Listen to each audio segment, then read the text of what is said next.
Hello guys, welcome to the channel. Friends, if you are using Windows 10 8.1 or Windows 7 and if you want to merge two drives into one single drive, then we are here to give you step-by-step guideline. And if you are new in our channel, make sure you subscribe to our channel and hit the bell icon. Now let's start the video. The first step is go to My Computer section. You can see in my case there are 4 drives, drive C, D, E and F. Now if I want to merge two drives, drive F with the drive E. So first step will be click on drive F and take a backup all the files you have, because after merging the data will not be recovered. I am just cutting it down and moving to the destination drive. Now the second step is just go to the start button and right click on it, and there you can see I need to click on the disk management.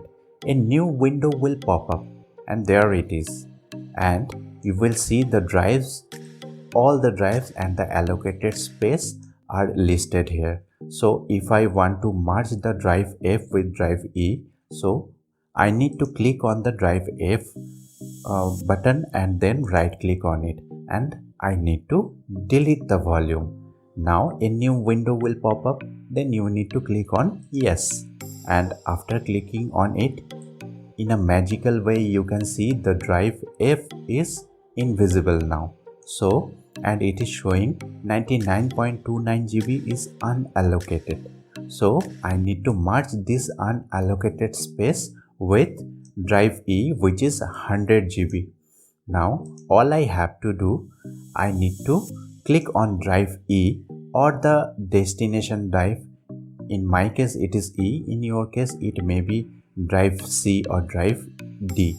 So I need to click on the right, and after right click on it, just click on the extend volume button, then next, and click on the next button, and after that click on finish button.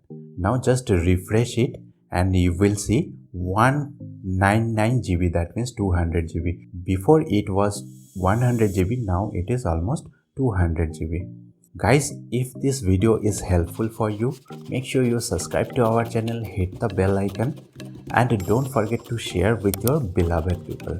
Thank you for watching Utopian Days.